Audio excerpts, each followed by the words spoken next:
Muy buenas noches, chicos. El día de hoy les vengo a compartir un poco sobre la fisiología de nuestras glándulas suprarrenales, el control y la respuesta hormonal.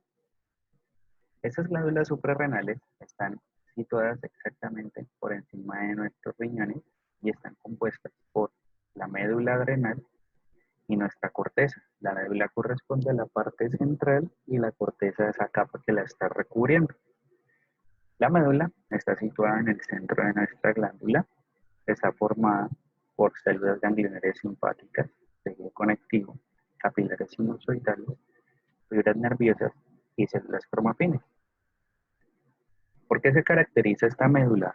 La médula está caracterizada por producir y liberar catecolaminas o aminohormonas.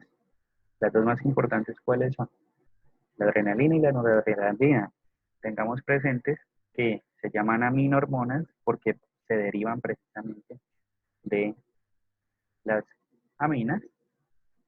Esas dos son muy importantes porque son estimuladas por el sistema nervioso simpático. Este secreta un 80% de adrenalina y un 20% de noradrenalina. Aparte de ser características, tener características de hormonas, también son considerados como neurotransmisores, ya que se depositan en la hendidura sináptica, pero al ser liberados en forma de hormona y torrente sanguíneo, su efecto puede durar mucho más tiempo, puede estar almacenado en el plasma y cuando se necesite estar cumpliendo la respectiva función. ¿Cuándo las vamos a liberar? Estas hormonas estimulan la llamada respuesta de lucha o huida en los estados excitatorios, en los estados de alerta. Una de las células que ahorita estábamos hablando eran las células cromafines. Esas células cromafines son capaces de sintetizar catecolaminas. ¿Por qué? Porque poseen gránulos que están especializados en la producción de estas hormonas y está regulada por nuestro sistema nervioso simpático. ¿Qué tenemos? Fibras nerviosas simpáticas preganglionares lo que van a hacer es estimular a células con vesículas de centro denso o células con vesículas homogéneas. En el caso de que exciten a células con vesículas de centro denso, ellas se van a encargar de secretar adrenalina y las de centro denso son las que secretan la adrenalina. ¿Qué funciones tiene la adrenalina?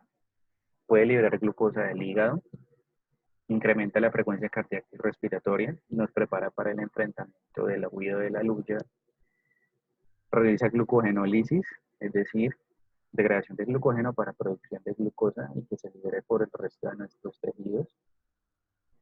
Y las células con vesículas homogéneas secretan noradrenalina. La noradrenalina se encarga de hacer vasoconstricción. Si hay vasoconstricción, aumenta la resistencia periférica hacia el flujo de nuestra sangre y por ende la presión arterial también tendería a incrementar. ¿Cómo se sintetizan las catecolaminas? Recuerden que al ser hormonas de tipo amino, ellas se derivan de la tirosina. Al derivarse de la tirosina, en primer lugar, deben reaccionar con una enzima conocida como tirosina hidroxilasa. ¿Por qué se puede activar esta enzima? Esta enzima se puede activar por una estimulación simpática, ¿ya? Por bien un potencial por neuronas simpáticas y por ende activan esta enzima. O también por medio de la hormona adrenocorticótropa. Recuerden la ACTH.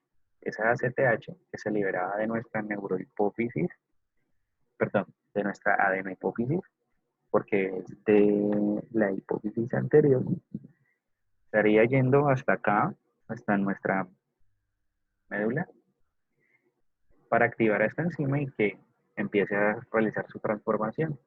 Después de tirosina se convierte en dihidroxifenilalanina, L-Dopa, reacciona con la enzima aminoácido descarboxilasa y forma la llamada dopamina. La dopamina reacciona con la dopamina beta hidroxilasa, el cual por medio también de una estimulación simpática o por medio de la ACTH podríamos generar la noradrenalina, nuestra hormona de tipo catecolamino. Si esa noradrenalina reacciona con La enzima feniletanolamina N-metiltransferasa se convierte en adrenalina. ¿Qué nos puede estimular la conversión de noradrenalina a adrenalina? Por ejemplo, el cortisol que se produce en la corteza suprarrenal a través de la circulación portal podría estar estimulando esa enzima para la producción de estas hormonas. Vamos acá. ¿Dónde empezamos? Empezamos aquí. L-tirosina. Entonces la tirosina con la tirosina hidroxilasa se convierte en L-dopa. Después, por medio del aminoácido descarboxilasa, estamos formando la dopamina. Gracias a este cotransportador de iones de hidrógeno y de dopamina, entra dopamina, sale hidrógeno.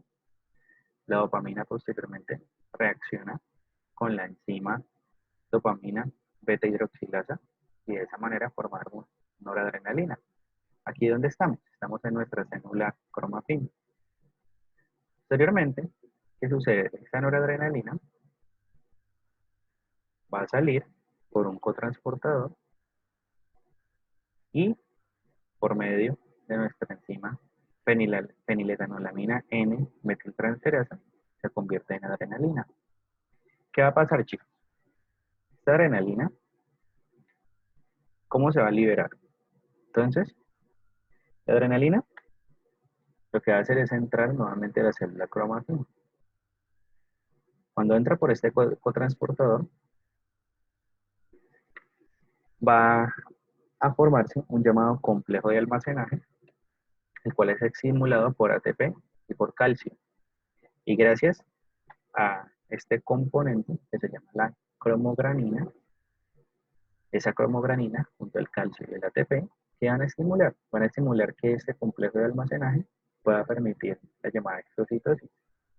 Por medio de exocitosis, liberar adrenalina y noradrenalina. Porque vemos que hay más cantidad de adrenalina. Recuerden que el 80% de las catecolaminas que producimos es adrenalina, 20% es noradrenalina. ¿Cómo se estimula la producción de la adrenalina? Bueno, entonces, una neurona presináptica libera acetilcolina. Esta acetilcolina se une a un receptor de tipo N2 y cuando se une al receptor de tipo N2 excita la célula cromafin. Esa célula cromafin de nuestra médula suprarrenal activaría la generación de la adrenalina. Por el torrente sanguíneo se estaría transportando hasta llegar al respectivo tejido donde tenga los receptores de adrenalina para generar como tal su función. De esta manera, la adrenalina y la noradrenalina nos preparan el cuerpo por acciones de emergencia. Por ejemplo, lo que ocasiona es elevar los ritmos cardíacos y respiratorios, elevan los niveles de glucosa en la sangre, dirigen el flujo de sangre lejos de nuestro sistema digestivo, dirigen el flujo de sangre a cerebros y músculos. Los conductos de aire de los pulmones se expanden para que el intercambio de gases sea más eficiente y, muy importante, se activan por la regulación de nuestro sistema nervioso simpático. De manera combinada, se ocasiona estados de alerta, mayor ritmo y fuerza de contracción en el corazón. Esto ocasiona taquicardia, aumenta la presión arterial. Además de eso, hay un aumento en la respiración, hay un mayor ritmo metabólico. Se incrementa la glucogenólisis en el hígado y en el músculo. ¿Esto qué ocasiona? Esto ocasiona que se degrade el glucógeno, se produzca glucosa, ya sea para el músculo para su uso interno o en el caso del hígado para liberarlo por sistema portal y distribuirlo a los diferentes tejidos. Permite una mayor liberación de glucosa y de ácidos libres de la sangre. Aumenta la redistribución de sangre hacia los músculos esqueléticos. Realiza una vasoconstricción periférica, aumentando la presión arterial. Disminuye el peristaltismo en nuestro sistema digestivo. Genera dilatación bronquial y además una dilatación pupilar. ¿Qué vemos aquí? Estamos viendo cómo pueden cambiar las concentraciones en sangre de adrenalina y noradrenalina en dos estados. El A corresponde a un estado de reposo según diferentes intensidades. Y la B, durante carreras prolongadas, por ejemplo, cuando se camina en una cinta ergométrica a un 60% de consumo de oxígeno máximo durante una recuperación. Estamos viendo, a medida que incrementamos las intensidades del consumo de oxígeno, estamos aumentando, por ende, nuestros niveles de adrenalina y noradrenalina. Se incrementa a mayor proporción durante ese reposo los niveles de noradrenalina. A este lado, obviamente, a medida que incrementa la duración de nuestro ejercicio, es proporcional el aumento de estas dos hormonas, porque necesitamos hacer vasodilatación en nuestros músculos para que les llegue más cantidad de sangre, pero vasoconstricción a nivel periférico con el fin de aumentar la frecuencia cardíaca y de esa manera incrementar un gasto cardíaco. ¿Qué se espera? Que después del reposo, 30 minutos después aproximadamente, estos valores comiencen a disminuir. Yo necesito que disminuya, ya, porque estamos en un reposo. Pasemos a la otra zona de nuestra glándula suprarrenal, que corresponde a la corteza, la parte más externa. Entre el 80 y el 90% de nuestra glándula está formada precisamente por esa corteza. ¿Por qué se caracteriza? Se caracteriza por secretar hormonas de tipo esteroideo. Histológicamente la podemos dividir en la zona glomerular, fasciculata y reticular. Nuestra corteza adrenal segrega alrededor de unas 30 hormonas esteroideas diferentes, que son denominadas los corticosteroides, y los podemos clasificar en tres tipos: mineralocorticoides, glucocorticoides y gonadocorticoides. ¿Qué son los mineralocorticoides? Los mineralocorticoides lo que hacen es mantener el equilibrio de los electrolitos en fluidos extracelulares, especialmente lo que es el manejo del sodio y del potasio. ¿Cuál es el más importante? La aldosterona. Los glucocorticoides permiten la adaptación a los cambios externos y al estrés. Por ejemplo, cuando estamos estresados, solemos producir más de la cuenta de esta hormona, el cortisol. Así que cuando los niveles de cortisol están elevados es porque estamos en un estrés celular. Los gonadocorticoides, que son hormonas sexuales, secretan principalmente los andrógenos, pero también se pueden encargar de liberar estrógenos, progesterona, y aún su función no está muy bien descrita. Entonces, nuestra zona glomerular. Nuestra zona glomerular, chicos, es la encargada de producir esos mineralocorticoides como la aldosterona. La zona glomerular lo que hace es captar el colesterol. Recuerden que son hormonas esteroideas, provienen todas del colesterol, y mediante una serie de reacciones, como la angiotensina 2 y la GCTH, pueden activar a la conversión de colesterol a pregnenolona. La pregnenolona se transforma posteriormente en progesterona. Esta progesterona después se va a convertir en desoxicorticosterona, y mediante la enzima aldosterona sintasa vamos a tener la corticosterona. La corticosterona, por medio de la sintasa de aldosterona y la angiotensina 2, se transforma en 18-hidroxicorticosterona, y finalmente, por medio de la aldosterona sintasa, vamos a obtener nuestra aldosterona.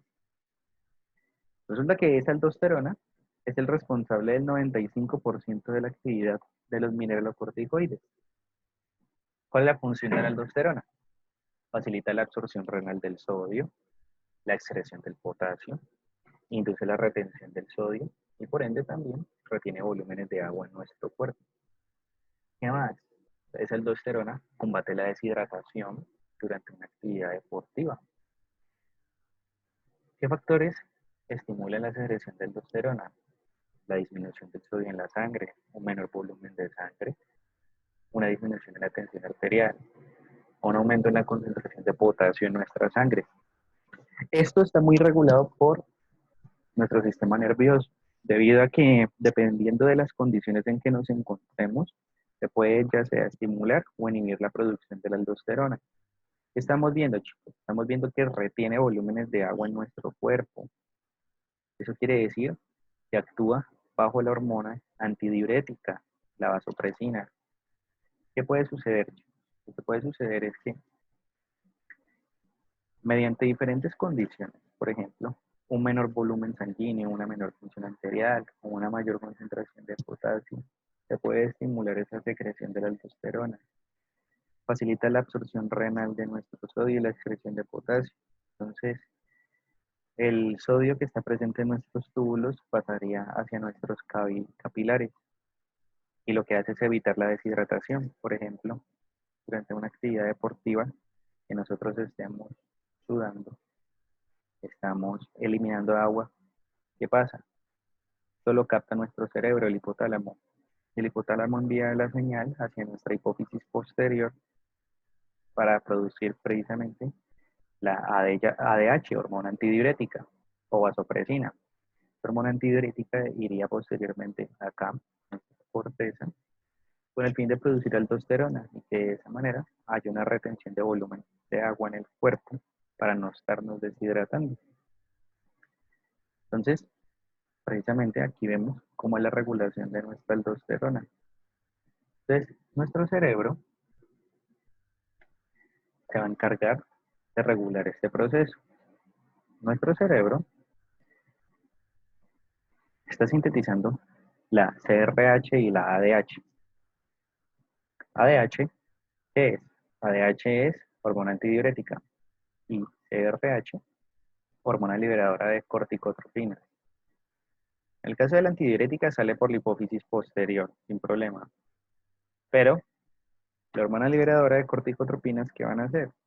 Va a la hipófisis anterior, porque la hipófisis anterior secrete ACTH, hormona adrenocorticótropa. Todas estas van a ir a nuestra corteza suprarrenal. Entonces, al ir hacia nuestra corteza suprarrenal, ¿qué va a suceder? Se va a empezar a sintetizar la aldosterona.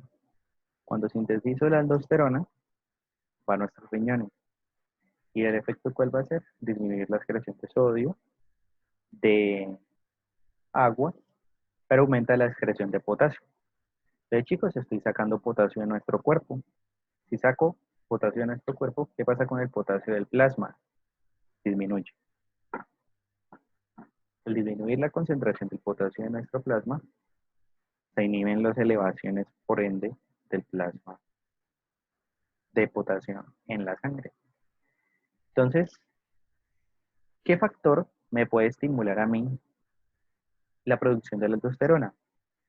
Por ejemplo, una alta concentración de potasio, una hiperpotasemia. Si hay mucho potasio, se promueve la formación de aldosterona para que por medio de la excreción por la orina la estemos eliminando.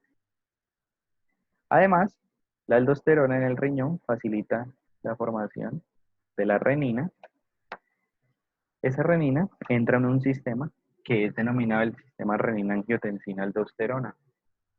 Resulta que el hígado produce el precursor de la angiotensina que se llama angiotensinógenos. Cuando los angiotensinógenos reaccionan con la renina, se produce la angiotensina 1 y posteriormente en los pulmones hay una enzima que se llama la SA, enzima convertidora de angiotensina, que van a convertir la angiotensina 1 en angiotensina 2. Ese es uno de los principales reguladores de la presión arterial. La angiotensina 2, ¿qué va a hacer? Va a excitar a la corteza suprarrenal a que se produzca más aldosterona y por ende haga esta misma función que acabamos de hacer en, en nuestro riñón. ¿Qué factores pueden bloquear la función de la renina? Un aumento en el volumen circulante efectivo, incremento en los líquidos extracelulares, un aumento en la presión arterial. Cuando hay un incremento en la presión arterial, se bloquea la función de la renina. ¿Por qué? Resulta que la angiotensina 2 y todo este sistema renina-angiotensina-aldosterona es uno de los principales reguladores de la presión arterial de nuestro cuerpo. Va a funcionar como un hipertensor, es decir, eleva la presión arterial. Pues claro, chicos, si la presión arterial está muy elevada, ¿qué esperamos que suceda con el sistema renina-angiotensina-aldosterona? Pues que se bloquee. No lo necesitamos estar activando. ¿Listo?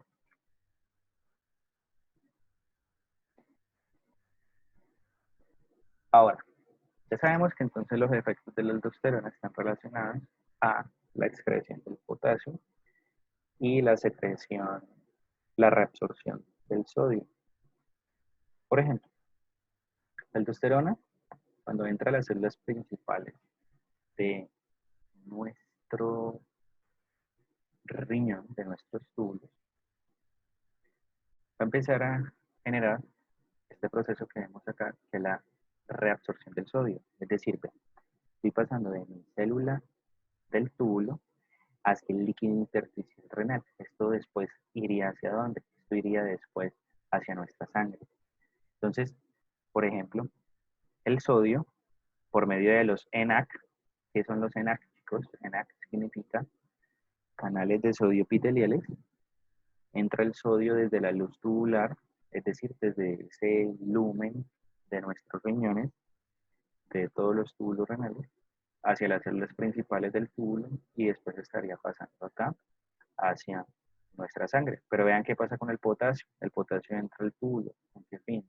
Pasar después a la luz del túbulo y que sea eliminado. ¿Cómo se puede bloquear, por ejemplo, el transporte del sodio? Mediante el fármaco de la amilorida. ¿Ya? Esto inhibiría la reabsorción del sodio y estaríamos eliminándolo. Por ende, la amilorida es considerada como un hipotensor, reduce la presión arterial. ¿Por qué? Pues porque el sodio lo está eliminando y el sodio, recuerden que es uno de los principales factores que hacen que se incremente la presión arterial. ¿Cómo regulo la síntesis en la corteza suprarrenal? Entonces, ¿qué sucede? Nuestro cerebro capta la señal de estrés. ¿Cuál es la señal de estrés? La señal de estrés puede ser una señal química, emocional, física, los ritmos diurnos, etcétera. Ese estrés que va a hacer es ir y estimular a nuestro núcleo paraventricular. Núcleo paraventricular, las neuronas de soma pequeño del hipotálamo van a secretar la hormona RH, hormona liberadora de corticosteroides. Esto después iría hacia dónde? Hipófisis anterior. ¿Con qué fin? De excitar, perdón, a nuestras células corticótropas para que esas células corticótropas lo que hagan es lo siguiente. Llega la CRH y se une al receptor de CRH. Ese receptor de CRH activa unas proteínas G de tipo GS. ¿Por qué? Porque lo que hacen es activar a nuestra enzima adenilato ciclasa, que va a convertir el ATP en AMP cíclico. Ese AMP cíclico se encarga de activar una serie de enzimas, como por ejemplo las proteínas quinasas A, reguladores de nuestro metabolismo. Las proteínas quinasas A van a activar un canal de calcio que permite que el calcio a favor del gradiente entre hacia nuestra célula. Y ese calcio es el encargado de permitir la liberación de la vesícula por metastasitosis y libera el contenido de la ACTH, hormona adenocorticótropa. Esa ACTH, ¿hacia dónde va después? Esa ACTH iría posteriormente hacia nuestra glándula suprarrenal y cuando se une el receptor, es lo que va a hacer. Cuando se une a ese receptor, se va a unir al receptor de melanocortico 2 con el fin de excitar a igualmente una proteína de tipo GS que produzca AMP cíclico, actividad la PKA y sintetice varias enzimas. Este caso permitiría la formación de nuestra aldosterona. Cuando ya hay mucho de esa hormona, se van a inhibir nuestros núcleos.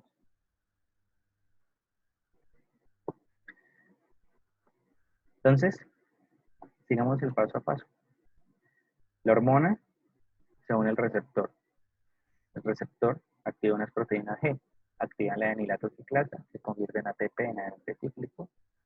Después transforma la proteína quinasa inactiva a su forma activa, permite la síntesis de proteínas en este caso gotitas de lípidos provenientes de LDLs, y esas lo que van a hacer es liberar el colesterol. En este caso, este colesterol, ¿para qué lo vamos a utilizar? Para la síntesis de hormonas corticoadrenales, en este caso, glucocorticoides principalmente. Y vamos a emplear glucocorticoides como la cortisol, la corticosterona. O si sufren una reacción de más, el mineralocorticoide o el aldosterona. El caso es, el mensaje que les quiero hacer llegar es que el precursor que necesitamos para hacer este proceso, ¿cuál va a ser? El colesterol. Lo que va a pasar es que ese colesterol entra a nuestra mitocondria. Lo que va a hacer es activar a las enzimas P450 de la cara interna de la mitocondria. Estimularían a nuestro retículo endoplasmático liso. ¿Para qué? Para que hagan conversión de colesterol durante esa serie de reacciones para la generación de corticosterona, cortisol, posteriormente la aldosterona y finalmente, por medio de vesículas, poderlas difundir hacia nuestra sangre. Entonces aquí vemos cómo es eso. El colesterol inicialmente se convierte en pregnenolona, después se convierte en progesterona, acá en DHEA, de hidroepiandrosterona, y finalmente en androstenediol. Esto es para la generación de ¿qué? De hormonas esteroideas sexuales. ¿Qué más podemos hacer? Que esta androstenediol se convierte en testosterona y después en androstenediona. Pero vamos a este lado de acá. De la pregnenolona podemos convertirla en progesterona. La progesterona en el retículo endoplasmático liso se transforma en hidroxicorticosterona, entraría a la mitocondria y generaría corticosterona. Y en el caso acá, podría pasar el retículo endoplasmático liso y mediante la 17 hidroxilasa, esta enzima es muy importante, chicos, 27 alfa hidroxilasa, se transforma en 11 de hidrocortisol. Vámonos para arribita. Si lo tengo en 11 de hidroxicorticosterona, simplemente me voy a convertir por medio, para pasar a la mitocondria, en el glucocorticoide de la corticosterona. Esa va al retículo y por la 17 alfa hidroxilasa se convierte en cortisol. El cortisol, por la 11 beta hidroxiesteroide deshidrogenasa, se convierte en cortisol. Y posteriormente, la corticosterona, solo en las células glomerulares, lo podríamos estar convirtiendo en aldosterona. Entonces, hay varios factores que pueden empezar a estimular esa corteza adrenal. Incremento en la presión arterial hace que nuestro corazón libere esta hormona que se llama el péptido natriurético. Y esto que podría estar ocasionando un efecto inhibitorio en nuestra corteza adrenal. ¿Por qué? Porque si tengo la presión arterial alta, chicos, debo inhibir a nuestra corteza adrenal para que no me produzca más aldosterona. Si me produce más aldosterona, estaría incrementando más la presión. Pero pues, ¿mi factor cuál era? Mi factor era un aumento de presión arterial, precisamente. No necesitamos elevarla más. Por otro lado, si baja el volumen sanguíneo, baja la concentración de sodio o incrementa la concentración de potasio en la sangre, ahí sí iría nuestro riñón para que la aldosterona permita que la renina convierta los angiotensinógenos en angiotensina 2 y active mi corteza adrenal. ¿Para que me active la corteza adrenal? Para que en la zona glomerulosa se incremente la síntesis de aldosterona. Eso ya va a generar una respuesta. La respuesta, ¿cuál va a ser? Incrementar el sodio y el agua en su reabsorción, es decir, paso de los túbulos renales a la sangre, y la excreción del potasio. Todo esto lo que haría es elevar nuestra presión arterial y el volumen de agua en la sangre. Factor 3, el estrés. El estrés podría activar a nuestra hormona liberadora de corticotropinas Irían a mi hipófisis anterior para que en la hipófisis anterior me activen la ACTH, hormona adrenocorticótropa, que me active a mi corteza adrenal y que finalmente en la corteza adrenal se genera este mismo proceso, que se active la aldosterona. Y lo otro es que el factor 4, si se sensa que la concentración de sodio es baja, la concentración de potasio es alta en nuestra sangre, es un efecto estimulante directo para la corteza adrenal y para nuevamente hacer la liberación de aldosterona, que me incrementen la presión y el volumen de la sangre, me excreten más potasio porque hay en exceso y como hay escaso sodio, me reabsorba sodio y así elevar las concentraciones de ese sodio. Pasemos a la zona fasciculata. La zona fasciculata está por debajo de la zona glomerular, encargada de producir principalmente glucocorticoides, corresponde al 80% de nuestra corteza, presenta capilares sinusoidales que van a transitar entre las columnas celulares y contiene células poliédricas o espongiocitos. ¿Qué son esos espongiocitos? Son unas estructuras, unas células, cuyo citoplasma está lleno de gotas de lípidos. Esas gotas de lípidos contienen el colesterol que necesitamos para poder hacer esta síntesis. Entonces, van a secretar esos espongiocitos, principalmente glucocorticoides, como cuáles, el cortisol y la corticosterona. Funciones de esas hormonas: regulan el metabolismo de los carbohidratos, de los lípidos y de las grasas. Y esto me podría generar una inhibición de nuestra respuesta inmune. Por esa razón, no sé si ustedes han escuchado que, por ejemplo, para las alergias le mandan a las personas hidrocortisona. ¿Y por qué le mandan estos glucocorticoides? Porque la hidrocortisona inhibe la respuesta inmune de la alergia. Las ronchitas las desaparecen. El principal glucocorticoide es el cortisol. Cuando estamos muy estresados, por ejemplo, en esta época de cuarentena, es posiblemente que estemos liberando demasiada de esta hormona. Es aproximadamente el 95% de toda la actividad glucocorticoide de nuestro cuerpo. ¿Qué hace? Estimula la gluconeogénesis, asegura por ende el combustible energético porque facilita que el hígado esté produciendo mucha glucosa a partir de sus proteínas glúcidos, incrementa la movilización de ácidos grasos libres, reduce el uso de nuestra glucosa.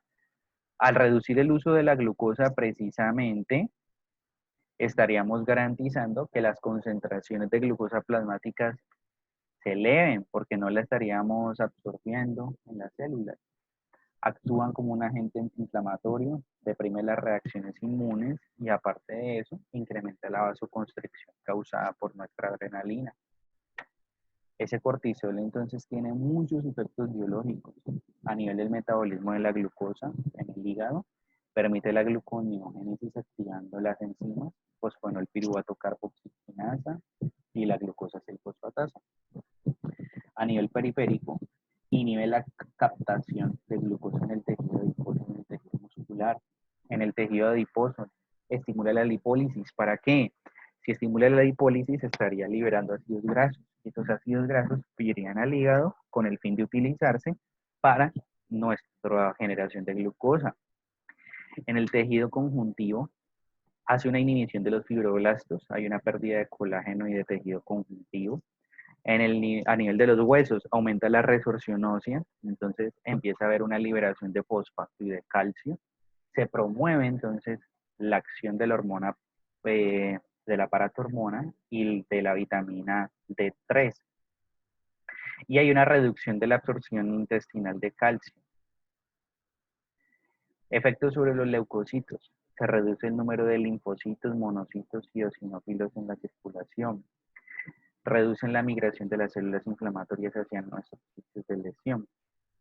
Y a nivel inmunitario, tiene efectos antiinflamatorios porque afecta la liberación de sustancias efectoras como linfocina, interleuquina 1, el procesamiento de los antígenos, la producción de anticuerpos y su depuración. ¿Cómo se controla? Nuevamente, eje hipotálamo hipoficiario adrenal, en este caso. Condiciones de estrés que podrían estar ocasionando las condiciones de estrés y, por ejemplo, el ritmo circadiano estarían haciendo que nuestro hipotálamo se estimula eh, la producción de CRH, hormona liberadora de corticotropina. Esa CRH va a las células de nuestra hipófisis anterior a, los, a estimular la secreción de ACTH. Cuando se libera el ACTH iría hacia nuestra corteza adrenal y en la corteza adrenal aumenta la secreción del cortisol y cumple las funciones que acabamos de hacer. La regulación es negativa, retroalimentación negativa, es decir, a mucho cortisol se estaría inhibiendo tanto la hipófisis como el hipotálamo. ¿Para qué? Pues que si estoy estresado y estoy generando mucho cortisol, ¿para qué voy a seguir generando más de lo mismo? ¿Y por qué el ritmo circadiano afecta a esto? Miremos la imagen de la derecha. Porque se ha demostrado que alrededor de las 8 aproximadamente estaríamos produciendo la mayor cantidad de estas dos hormonas. Después del sueño, después de que hemos dormido, es que se estaría estimulando la secreción del cortisol y de la ACTH. Y hay otro pico ya finalizando la tarde en donde estaríamos aumentando también esta secreción. Y es aquí dejamos esta clase de glándulas suprarrenales.